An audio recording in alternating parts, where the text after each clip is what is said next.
Hi everyone, welcome to this episode of The Bearded Buck. I'm going to keep this intro super short and sweet, but I do want to go over the guts of this video. I had a banner season in New York last year. I shot 4 deer total, and I shot them in different phases of the season. I shot some during early season, I shot some during the rut, and I shot some during late season. So I want to go over my strategy going into each phase of that season and my successes associated with those hunts. I'm going to break down some of the patterns and movements that I tried to predict and notice while I was afield. And I'm also going to show you guys the hunts because I documented everything that I was doing while I was up there. I'm hoping that this stuff is going to help you as you head into this year's fall season. But without further ado, I'm going to bring you guys in to my first sit, October 1st of 2024 in upstate New York.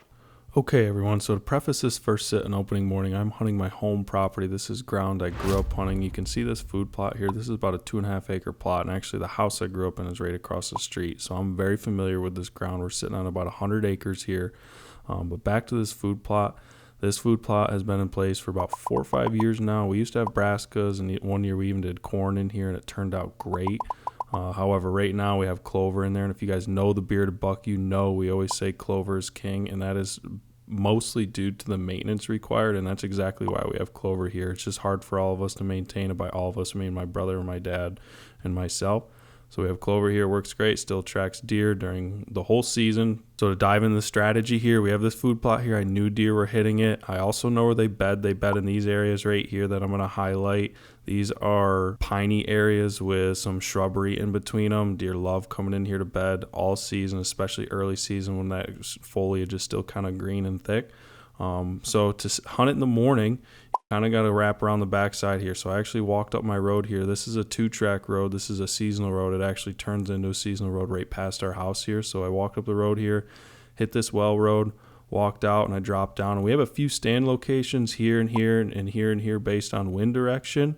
And I also want to note this natural funnel right here that butts up above our food plot. And then we have this other shrubber field up on top here. This is a really good funnel during all phases of the season. So this is just kind of a whole deery area in general. But this stand location right here in the corner, we call it the Stonewall stand, is because it's where 2 stone walls meet. Deer love following these stone walls here. We've had a stand here for years. I've killed a lot of deer over this stand. I've actually never killed a buck, only 5 or 6 does, but my brother's killed some deer here. But this is only about 80 yards from this food plot, so I'm getting into the thick of it. I usually would play a more passive role early season like this, kind of hunting the outskirts. But with only a few days, I had to get back to PA for their opener on the 4th of October. I only had a few days to hunt, so I decided to get right in on it, and it ended up working out. I had a pretty slow morning, but around 9 o'clock, this doe popped out, and I'm going to let the rest of this hunt play out for you guys.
Opening day doe down.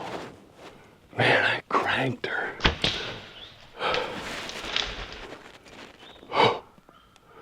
She was right there. You might be able to see it with that camera. I slipped it right. I mean, she was poked as soon as 20 yards right there. Saw blood coming out her nose.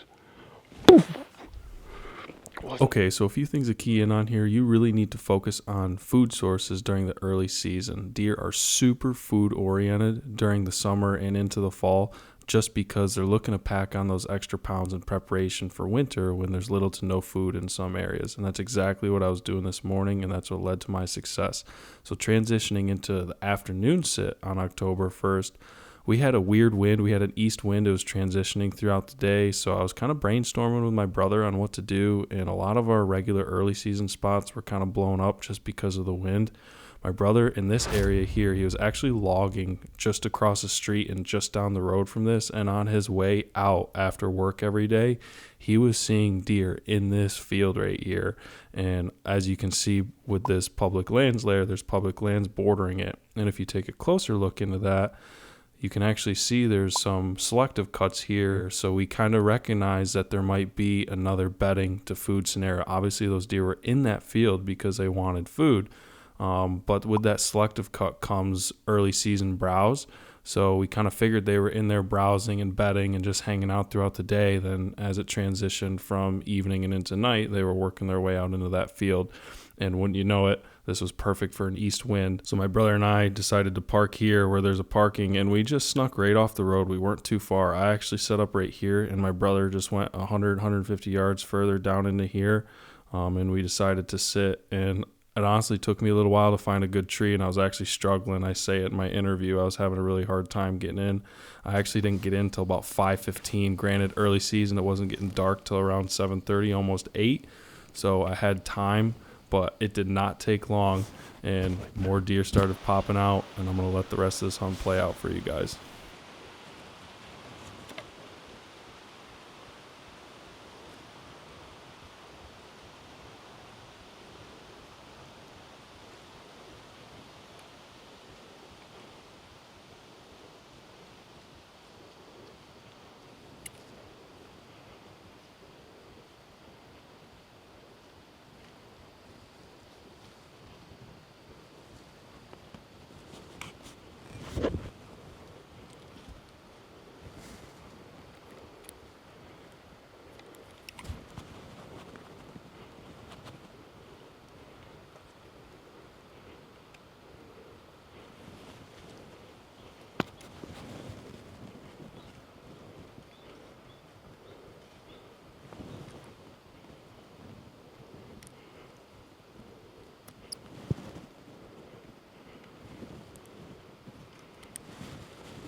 Get out of here, man.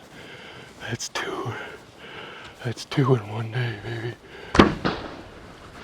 That's two in one day. Oh, man. I just watched her go down. I can't freaking believe that, man. That's two in one freaking day. Both on camera, baby. So again, just to reiterate, that bedding to food scenario worked perfectly both in the morning and the afternoon for me. I did hunt the next few days here, but like I said, I had to get back for the PA opener, which I actually had some success there as well. I actually shot a really nice buck, super happy with it. Couldn't have been more excited about it. My season has been off to a hot start, but I ended up not being able to make it back to New York until November 1st. I had scheduled 5 days out to hunt during the rut. It was a little early for the rut. We were still in the pre-rut phases. I would say they were seeking at this point in time in New York. So that phase is pretty hot because once they start finding does and heat, you can enter the lockdown phase, which can get tricky. So these bucks were really cruising, and that's exactly what I decided to do. I was hunting around my hunting camp, which is about an hour from my house, but still the same area, same kind of land.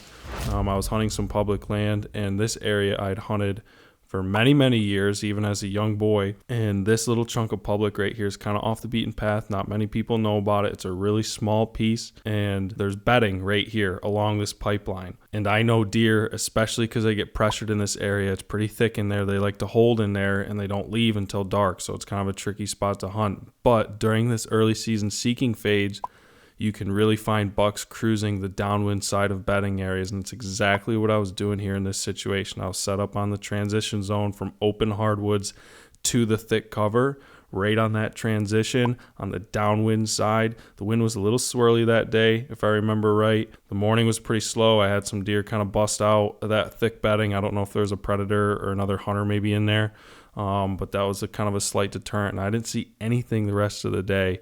It was a really slow sit, and around 4:30 in the afternoon, I heard some smashing coming off the hillside down into this bedding, and I grabbed my bow right away because I had a feeling it was something that I was going to want to be prepared for, and it was, and I'm going to let the rest of it play out for you guys.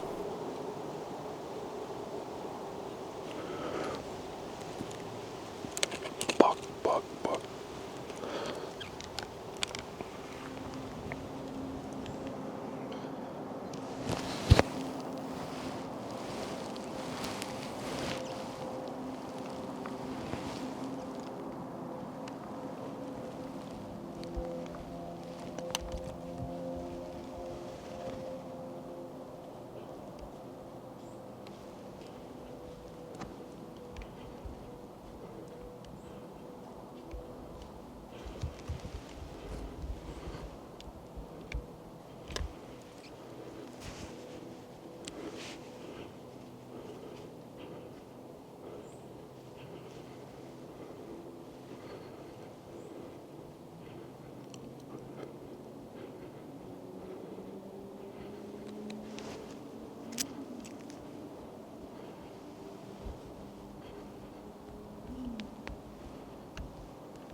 Hey.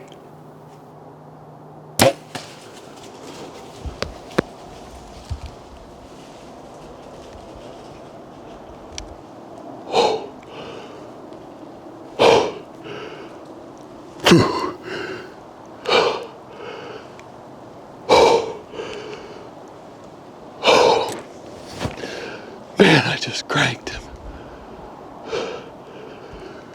I just cranked a good buck. He's not huge, but he's nice.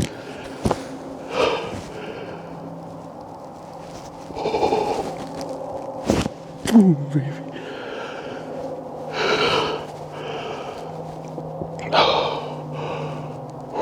I'm freaking out.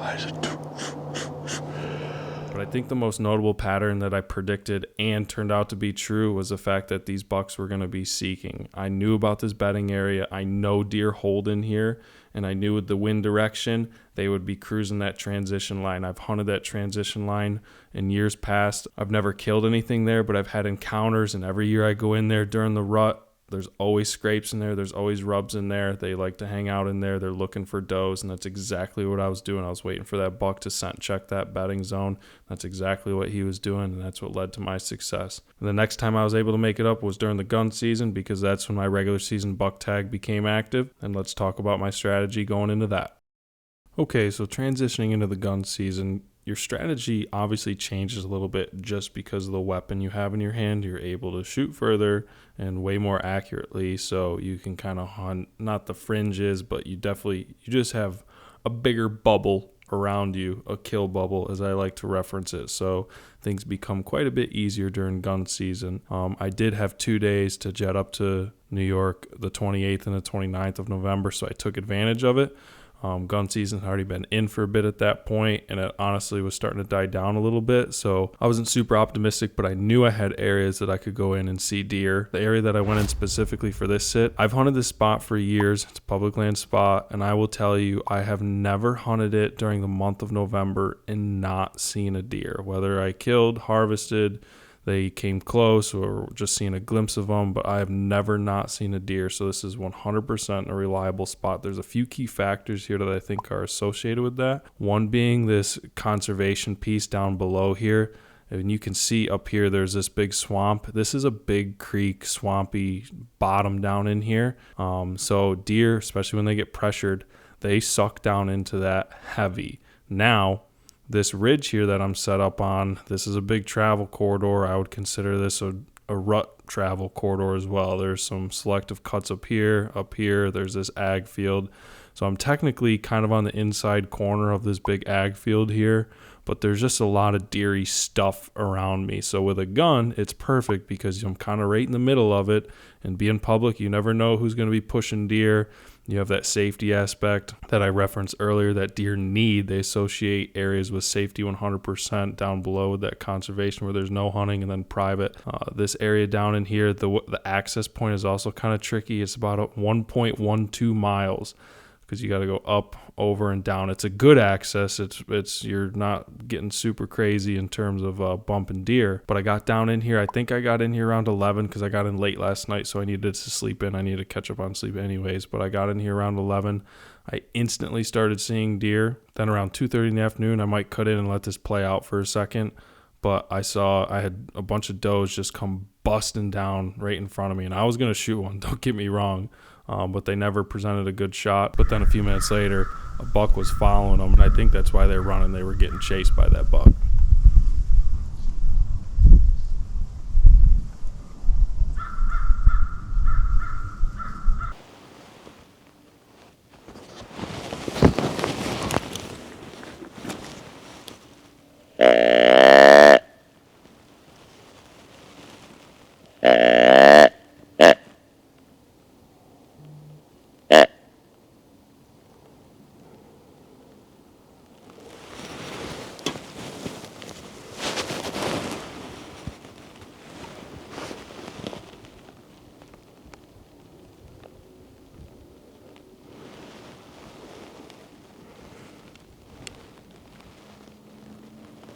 There's a buck up there. I see him up there.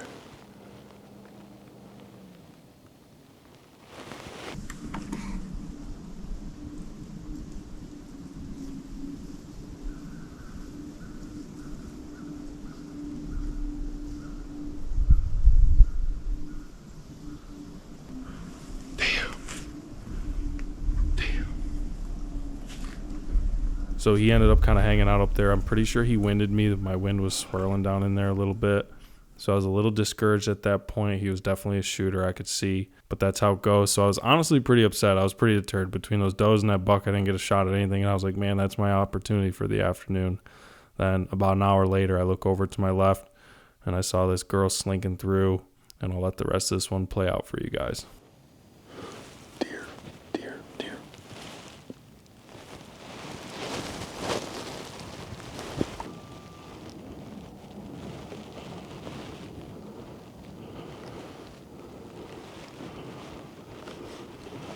There's that dog.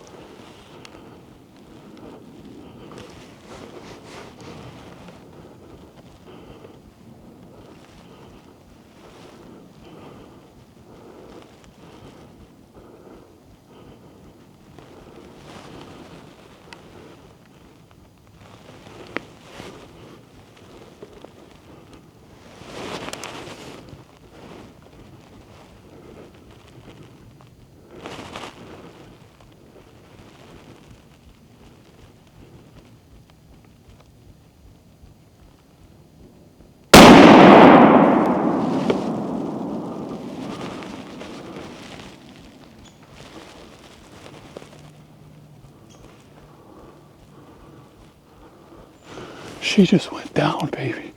I just cranked the dough. You probably can't see much on the GoPro, I apologize for that. It was through some pretty thick stuff, but she was headed up. Oh, man.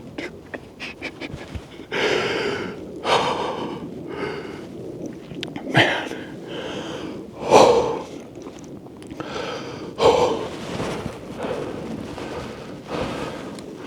I was on an all-time low. I was on an all-time low after that buck slipped me. And I tell you what, I was sitting here not pouting, but I was like, man, that was my one and only chance. And 25 minutes later, dove down, baby. So I think a big talking point here is the fact that even though it's late November, these deer are still doing their rut thing, and they will do that into December as well. But those bucks that have been rutting hard, they get wore out and they get worn down, and they definitely start keying in on food. Does do as well. So if you can position yourself associated with food, associating with bedding, associated with the safety zones like I keep talking about, deer associate areas with safety, especially once they start getting pressured. If you can get in a tree with a rifle in between those zones, you're going to see deer and you're going to have success. All right. It's a good sized doe. Oh, man. Came right up that little jaw. I was hoping they would. Man, the sun's setting. Just a beautiful sunset. Beautiful evening. Perfect shot. I guess I was blessed this evening. I'm super thankful. Well, that's it, guys. I really appreciate you following along. If you made it this far, please consider subscribing, and sharing on all of our social media platforms. It really helps us out. And also, if you have any comments or concerns about anything I just said in the last 20 minutes or so, feel free to drop a comment and let's talk about it. I'd love to get some conversation going in the comments. I'm always looking to learn new perspectives. People have different opinions because everything hunting related is fairly opinionated. Everybody learns from different people, has their own experiences. So yeah, let's get a conversation going and see if we can't strike something up. But I appreciate you guys' time, and we'll see you on the next one.